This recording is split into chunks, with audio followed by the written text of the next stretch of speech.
Hi, how are you doing today? My name is Betty, and I am here to say hello. Of course, I always love to say hello, but I'm also here to talk about home care. So, for those who haven't met me, hi, my name is Betty, and I am a home care provider. And also, apart from home care providing, I do provide consulting services when it comes to home care startups and also operational setups for home care.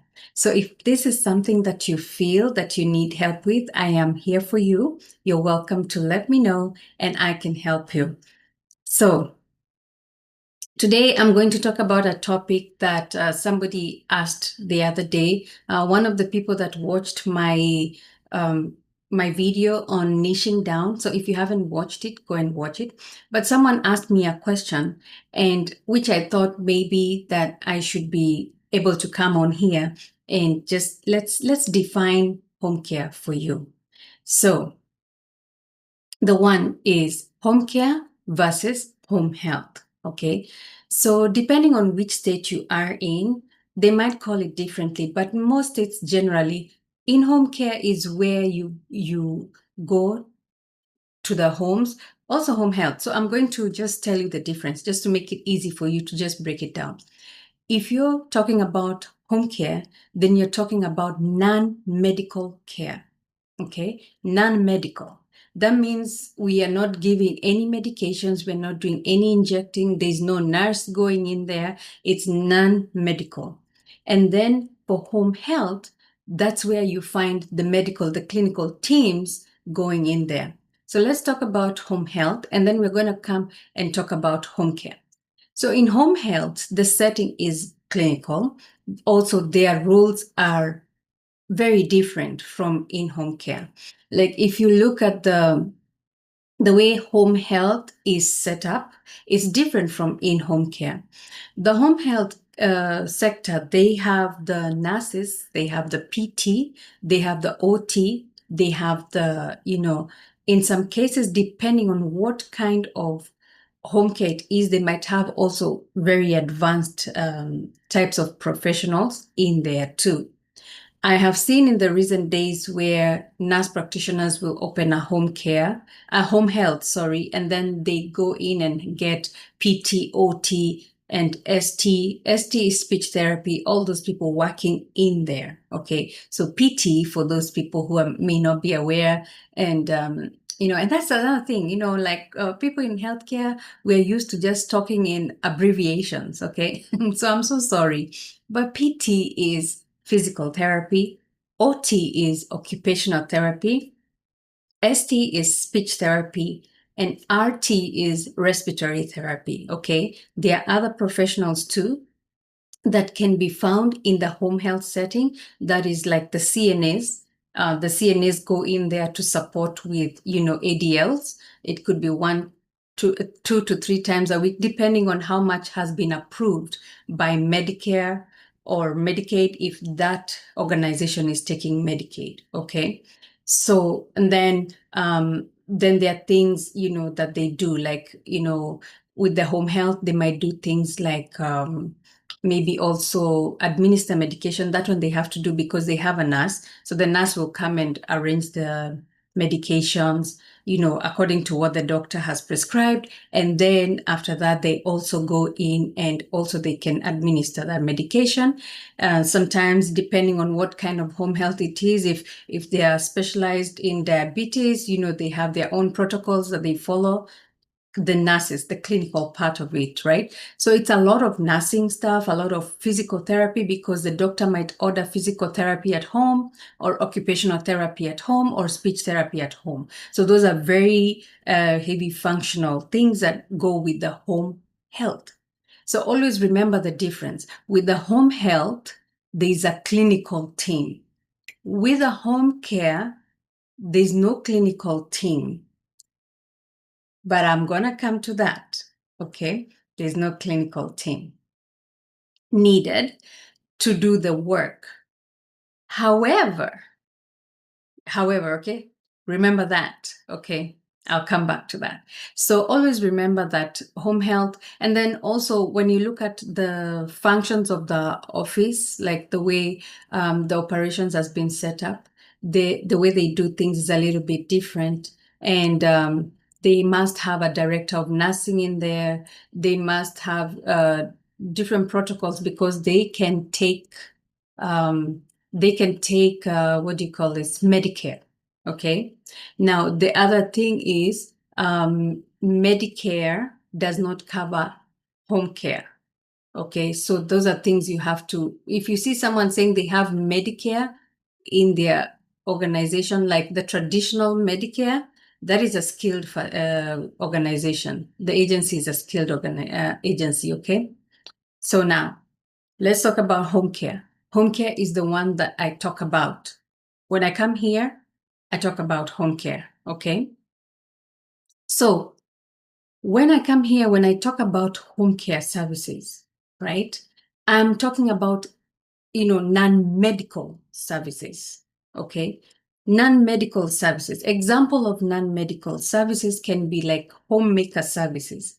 When we say homemaker services, okay, that's the wrong time for someone to call. When we say homemaker services, that's where there's lighthouse keeping, like lighthouse keeping. It's not deep cleaning. Deep cleaning is for cleaning companies, okay? It's lighthouse keeping. So sometimes some people have cleaning companies that come and do the monthly cleanup for them. So you are just helping them maintain that, okay? You're helping them maintain it, and because the seniors, we deal with seniors, so that the seniors, they don't do those things as they used to do. Okay, so you're there to help them with light housekeeping, and that's what they're helping you for. So it's not maid service, just to be very clear. If you find that you're falling out of the scope of that, you will need to bring it up with your supervisor, or if you are the CEO of the organization and you see that a client is crossing that line for maid services or deep house cleaning, you need to be very alert and call it out like real quick before they get used to you doing things. And then now it becomes a situation of you don't want to do it anymore. Okay. Okay, so you have to also realize, like, some people might want to use you to do other things that they can't do, but they're not part of lighthouse keeping. An example of something I have gone through myself is maybe someone wants to clean the fan, they want to clean the fan because they're not able to reach, so they want you to climb on something and clean the fan. First of all, I don't really advise you to do that, because that should be done by a cleaning company, because they have particular kinds of insurance should anything happen.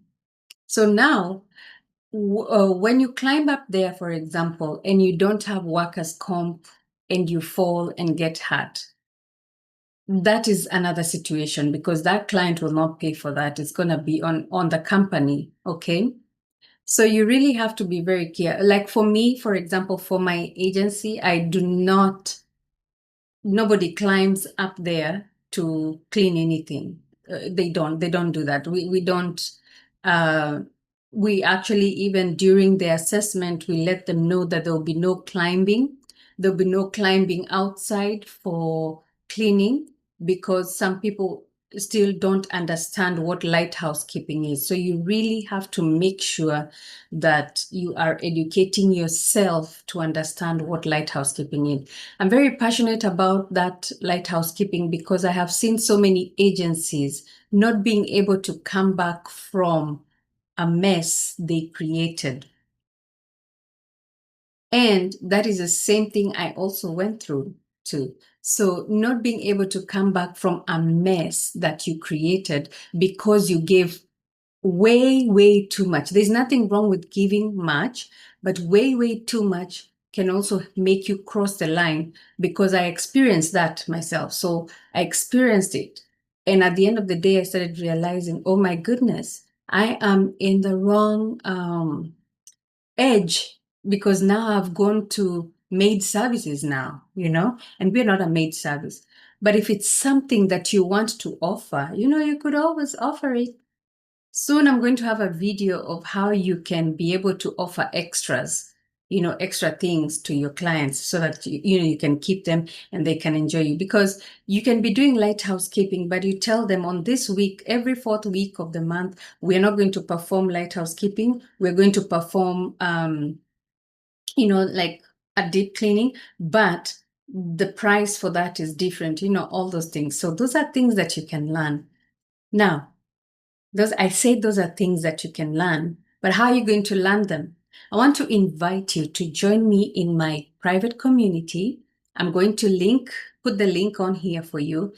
It's free entry into the community. However, there's other things that go on into the community, and you can just see what suits you, what best suits you, okay? Because there are different kinds of courses that you can take in the community. There are programs that you can take in the community, or you can choose to work one-on-one with me in the community, and you will see all that information there. In the community is also a very easy access to me. If you have a question, you can just post it and, I'll be able to answer it. If it's something that needs for us to have a call, I'll give you a call, okay? I have talked about this community before in my previous video. I have talked about the community, and I've talked to you about the things that you can find in that community. So there's no reason why you should not have, a community when you're trying to build something, especially when it's a free community of like-minded people, like-minded discussions. There's a lot of things. And actually, I am having a webinar coming up, and if you are in the community, you get to know about these things way ahead of time, right? And, you get to know way ahead of time. You get to know strategies way ahead of time before other people, because I believe that in giving much to my community. So it's a new community that I just started. If you'd like to be part of it, click the link and join. Click the link either in this video, or if you go to my page, my YouTube page, you will find the link there. Click the link, okay? And once you've clicked the link, let's meet, let's get to know each other, let's get to meet you in there, and let's see where we can go from there, okay? So in the home care setting also, you have things like medication reminders, right? So we are not giving medication. We are just, like maybe the medication is in the cabinet, right? You are just getting it for the patient and giving it to them, give them water, tell them to make sure they are following. Most of the time, the seniors have already their medications already set for them, how they're going to take them. So it's not difficult, right? They are able to figure it out. But you cannot take that medication and put it in the mouth, right? Because we're not doing anything clinical, right? If someone needs that part, I know some people do it. They give the patient medication. But if you're caught doing that and you're not a licensed person, that can cause you problems. If you're not doing that and you're not if you're doing that and you're not the designated person, because each the family members they have a designated person who they normally gives, and sometimes the family members want to relinquish that responsibility because maybe they're busy or doing something, they want to give it someone else. Don't accept that responsibility for medication, because it can get you in trouble. But you can help them, reminding them. You can bring them water. You can get the medication for them, bring it to them. Once they administer the medication themselves, you can take it back to the cabinet as usual. Okay? So don't be caught in the trap of sometimes what some things happen, you don't want to get in trouble, and then your agency just goes down the drain just like that because of something that you ignored. Okay. Another service you can that is in the non-medical home care is companion. Some people, they just need someone to sit with them, right? Some people, maybe they just need someone to sit with them because they are a fall risk, Some people want someone to sit with them because maybe they just lost a family member and they cannot handle on themselves by themselves, right? Or maybe the family needs to go out, but they can go out with this person because maybe the person is not mobile. They don't have, they are not, what do we call it? The ambulation, like it's gonna take a lot for them to go together, but so sometimes they decide they want to have maybe some time and some break, so you have companion care. But also there's a service called respite care, right? Respite care normally relieves the family members. You can decide how many hours are your minimum for respite care and offer that to family members who want to do something or maybe just want to take a break. Okay, you just want to take a break. So you can do that too. You can do respite care. There are many services that you can do in the non-medical home care. Oh, I almost forgot. You can offer transportation too. So if you have set up your organization in a way that you're taking care of them at home, you can also add the component of transportation, like transporting them to the doctors, transporting them to maybe the shopping, but have a way that you're billing for that. Have a way that you're billing for that service. Okay. Don't just say, okay, it's part of the home care. No. The home care is built differently and the transportation is built differently, but you have to make it very, very clear to the client or the family member during the assessment. There is a difference when they need extra services. Okay. So I just wanted to come on here and let you know that home care and home health are different because home health has clinical teams. In home care doesn't have clinical teams. Remember, at the beginning, I said, however. Now, there are some states that require you to have a nurse to be able to have home care. All right. You can start a home care or a home health business, even if you're not a nurse. But with home health, it's not optional. You must have a director of nursing. Okay. In home care, it depends with your state. Okay. In the home care, non-medical home care, it depends with your state. For example, Atlanta, they do require a nurse on board, because of the assessments, right? But Texas, they don't. In Texas, you can start your home care. So this is an example I'm giving you, but real-time example. You can start your home care business. You and an administrator start your home care business because you need the administrator and the alternate administrator to start your home care business. They will not give you a license without that. Then once you have done that, then you can even go and be doing the assessments yourself. So make sure you know the rules of your state, what your state requires. It's very important to know the rules of your state. Okay. Again, my name is Betty. I'm not going to be here for long. I like coming here for a short time so that you can be able to retain what I said. Okay. But I also want you to just go in and see other videos that I have done, and just see how they can help you. If you need help, you're welcome to get in touch with me. Also, like I said, I have a free community. Just click the link on my banner, or you click the link in this video. It will take you right into the community. And when you're in that community, you can always talk to me. I will be able to respond. You can send me a message. We'll be able to respond. We will be able to set up a meeting. I normally do like a short meeting it's like a clarity call just to see what you need. If you need the home care setup or if you need operations setup, one of the two, I'll be able to help you. Okay. So I look forward to the next time we're going to be together. But for now, I hope I have given you like a short brief of what's the difference between the two. All right, I wish you a nice day.